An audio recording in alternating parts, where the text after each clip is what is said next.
afternoon class. We are starting a new chapter called Introduction to Euclid Geometry. In this part, we're going to learn some new terms, that is axioms and postulates. अब समझते हैं axioms होते क्या हैं, postulates क्या होते हैं. Axioms वो universal truth होते हैं जो हर मैथ्स के फील्ड में एप्लीकेबल हैं. ठीक है, axioms क्या होते हैं, वो universal truth जो हर मैथ्स के फील्ड में एप्लीकेबल है. दूसरा जो टर्म आता है इसमें होता है वो होता है postulates. अब postulates क्या कहता है देखते समझते हैं. postulate क्या कहता है कि वो स्टेटमेंट्स जो सिर्फ ज्योमेट्री पोर्शन में ही एप्लीकेबल है उन्हें हम postulates कहते हैं. और ये निकाला किसने था, ये एक साइंटिस्ट थे, इनका नाम था यूक्लिड. ठीक है, यूक्लिड नाम है, इन्होंने निकाले थे. तो इन्होंने कुछ रूल्स निकाले थे जिसको हमने एग्जाम से पोस्टुलेट किए थे. एग्जाम समझ गए, universal facts and postulate that are applicable only in the geometry section. Let us start now. Euclid axioms, ये आपको एग्जाम्स याद करने होंगे पहले क्लास. ठीक है, तो क्या है देखते हैं. क्या बोला है, things which are equal to the same thing. दो चीज जो सेम चीज से इक्वल है वो आपस में इक्वल होते हैं. Which are equal to same thing are equal to one another. Example के तौर पे ले लेता हूँ. ए अगर बी के बराबर है और बी सी के बराबर है, ए सी बी के बराबर सेम चीज, बी सी के बराबर, इसमें बी कॉमन है, दोनों सेम चीज से इक्वल हैं, तो ए और सी आपस में भी इक्वल होंगे. That means things which are equal to same thing are equal to one another. एक दूसरे से क्या है, इक्वल होंगे. ये बात समझ आ गई. चलो अब आगे पढ़ते हैं. Now, what is the second point here is that if equals are added, where in equals, if we add equals in equals, the whole will be equal. कहने का मतलब एग्जाम्पल के थ्रू समझते हैं. अगर हम a और b दो चीज इक्वल दे रखे हैं और इसमें मैंने एक ही सेम चीज ऐड की, मींस इक्वल चीज ऐड की. इक्वल चीज मींस मैंने ए में सी ऐड किया और बी में भी सी ऐड किया. तो देखो दोनों में सेम चीज ऐड की और पहले से सेम थे, तो जो इनका जो फाइनल फुल आएगा, जो होल आएगा इनका, ये भी आपस में इक्वल होगा. ए प्लस सी और बी प्लस सी भी आपस में इक्वल होंगे. अगर दो इक्वल चीजें उसमें हम इक्वल ऐड करते हैं, the whole will be equal. That means if equals are added to equals, the whole will be equal. Now moving further, that is the third point. It states that if equal are subtracted now. First of all, we have added that. Now, in this case, we are subtracting from equals. If we subtract equals from equals, हम equal में से minus कर रहे हैं equal. जो बचा हुआ होगा मीन्स रिमाइंडर, वो आपस में इक्वल होगा. क्या समझते हैं, सिंपल टर्म्स में मान लेते हैं हमारे पास है a और b आपस में इक्वल है. इस बार मैंने इन दोनों में से c माइनस किया. अगर मैं इनमें से c माइनस करता हूं तभी भी ये इक्वल रहेंगे. कि इक्वल में से हम अगर इक्वल माइनस करते हैं तभी भी क्या रहेंगे, इक्वल ही रहेंगे. तो ये बात समझ आई. तो हमने ये एग्जाम से यूनिवर्सल फैक्ट्स होते हैं, इनको आपको याद करना होता है, इनको प्रूफ की जरूरत कभी नहीं पड़ती आपको. ठीक है. अब फोर्थ पॉइंट क्या कहता है, फोर्थ पॉइंट बोलता है थिंग्स, चीजें जो कोइंसाइड करती हैं, मींस जो एक दूसरे को एग्जैक्टली ओवरलैप करती हैं, कोइंसाइड विद वन अनदर, एक दूसरे के साथ. Things which coincide with one another are equal to one another. Means एक दूसरे एग्जैक्टली इक्वल कब होंगे, जब एक दूसरे को ऊपर तरीके ढक लेंगे पूरी तरीके से. तो ये है कोइंसाइड विद वन अनदर, मतलब एक दूसरे को कोइंसाइड कर रहे हैं तो एक दूसरे के बराबर भी होंगे. ठीक है, ये चीज को दिक्कत के बाद अगर मान लीजिए दो स्क्वायर फिगर हैं, वो एक दूसरे को बिल्कुल ढक ले रहे हैं, तो ये एक दूसरे के इक्वल होंगे कि नहीं होंगे, बिल्कुल होंगे. सेम चीज यही है यहाँ पे. Things which coincides with one another are equal to one another. ये फोर्थ पॉइंट था. अब आते हैं फिफ्थ पॉइंट पे. फिफ्थ पॉइंट एक कॉमन सेंस वाला पॉइंट है कि बोला गया होल मींस पूरा बड़ा होगा किससे, पार्ट से, छोटे से. उसके छोटे के पार्ट से पूरा हमेशा बड़ा होता है. ये तो कॉमन सेंस की बात है. यार पूरा मान लेते स्क्वायर है, मैं आप कुछ और लेते हैं, उसको छोटा सा टुकड़ा भी लेते हैं. छोटा वाला टुकड़ा ऑब्वियसली वाला छोटा हो गया से, पूरे से नाम ही छोटा आ रहा है. Simple, the whole is greater than the part. The whole पूरा is greater than the part. यहाँ तक कोई दिक्कत की बात. चलो अब आगे बढ़ते हैं. सिक्स्थ पॉइंट पे, थिंग्स व्हिच आर डबल, पहले डबल की बात करते हैं, to the same thing. Things which are double to the same thing. मान लेते हैं मैंने बोला b का डबल है a, b का डबल है a, मींस क्या कहते हैं, अगर मैं 2b करूं तो a के बराबर आएगा नहीं आएगा. b का डबल है a और बी का डबल है सी, बी का डबल ए है, बी का डबल सी है, तो अगर देखो ये भी डबल सेम चीजें हैं, तो ये दोनों भी क्या होंगी, सेम होंगी कि नहीं होंगी, बिल्कुल होंगी।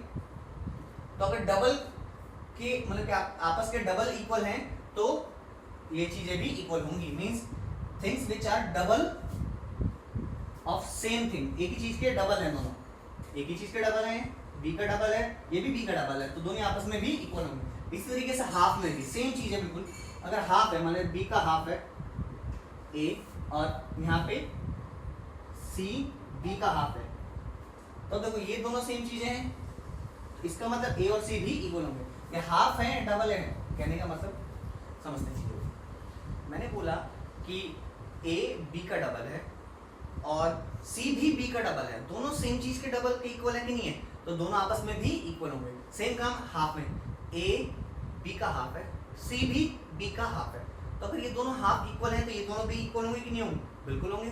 सेम कंसेप्ट है, ठीक है। ये 6 पॉइंट है, ये हमारे यूक्लिड के एग्जाम्स हैं, इनको आपको याद रखना होगा, इनके एप्लीकेशन आपको आएंगे, इनके प्रूफ नहीं आए, ये एप्लीकेशन, ठीक है, यूनिवर्सल फैक्टर से। अब आते हैं नेक्स्ट टॉपिक पे। नेक्स्ट टॉपिक क्या है, यूक्लिड के पोस्टुलेट्स। अरे पोस्टुलेट क्या है, पोस्टुलेट्स भी है ट्रू, पर किस केस में, एक सर्टेन सिनेरियो में, कौन सिनेरियो में, they are applicable only in geometry portion, ठीक है, तो वो एप्लीकेबल होंगे ज्योमेट्री पोर्शन। चलिए करते हैं।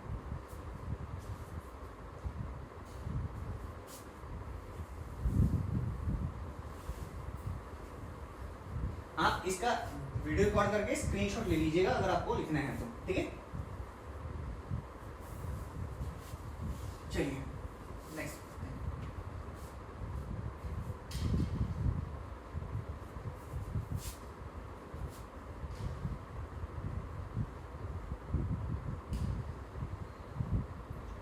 यूक्लिड के पोस्टुलेट्स, यूक्लिड के पोस्टुलेट क्या कहता है, हाँ, कि एक फर्स्ट पोस्टुलेट क्या कहता है, a line can be drawn from one point two any other point, from a line can be drawn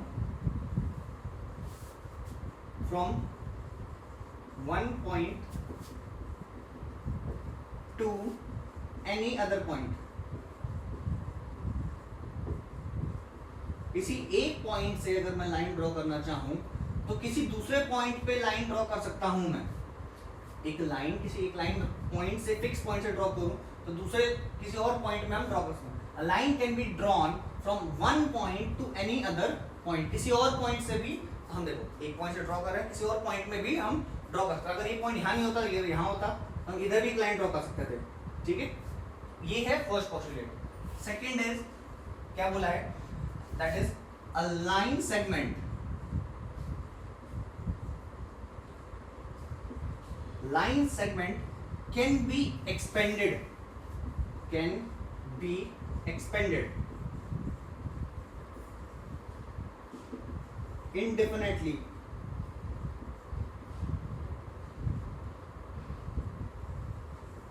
indefinitely on both sides, दोनों साइड में। क्या कहा गया समझते हैं, एक लाइन सेगमेंट है हमारे पास, इसको मैं चाहूं तो एक्सटेंड दोनों साइड्स कर सकता हूं। एक्सटेंड मींस दोनों साइड हम एक्सपेंड कर सकते हैं, इसको इस साइड भी डायरेक्शन में एक्सपेंड कर सकते हैं, इसको भी हम एक्सपेंड कर सकते हैं। इसको इनडेफिनेटली मतलब लेंथ का, अनगिनत लेंथ का हम इसको एक्सटेंड कर सकते हैं, इधर भी हम अनगिनत लेंथ एक्सटेंड कर सकते हैं। किसको, लाइन सेगमेंट को हम एक्सटेंड कर सकते हैं, ठीक है। ये चीज समझ आई। अब आते हैं थर्ड पॉइंट पे, इसको रब करना पड़ेगा।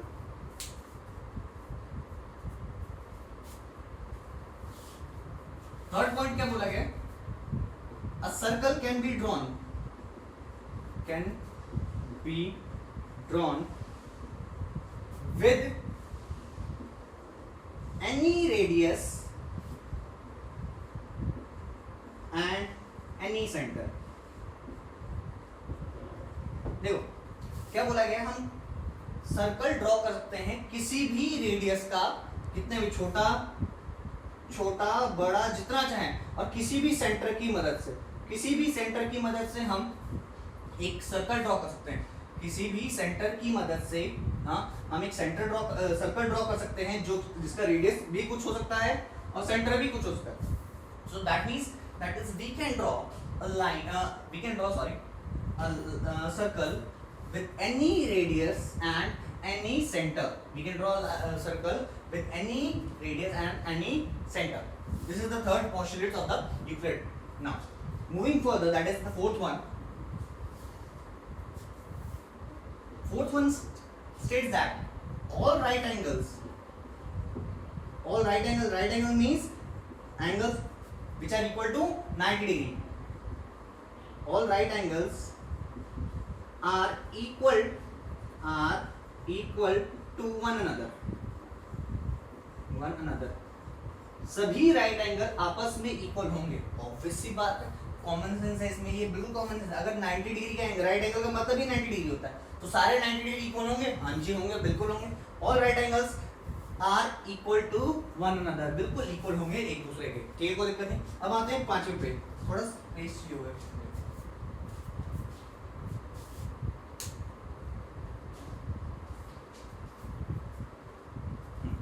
चलिए उसको थोड़ा समझाने के लिए स्पेस चाहिए.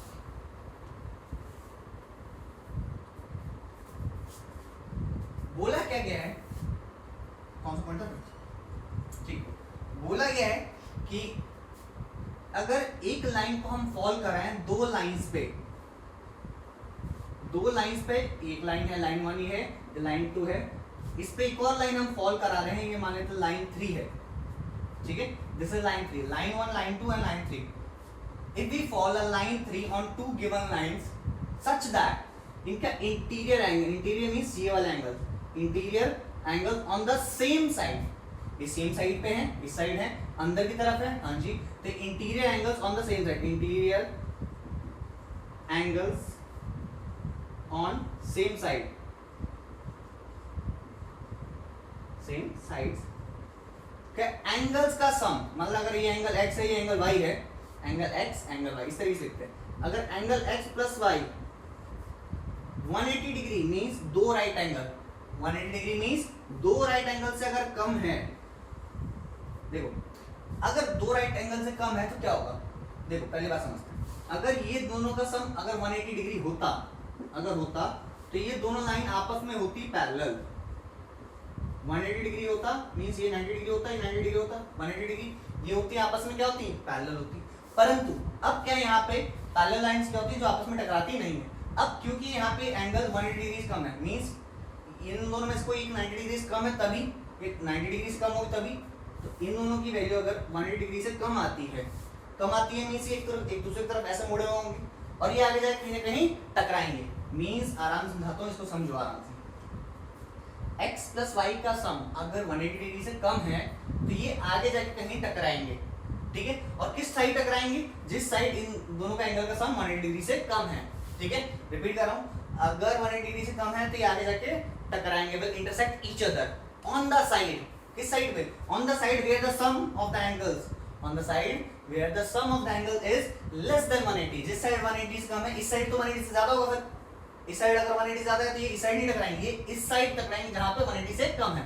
तो this is the fifth postulate of the Euclid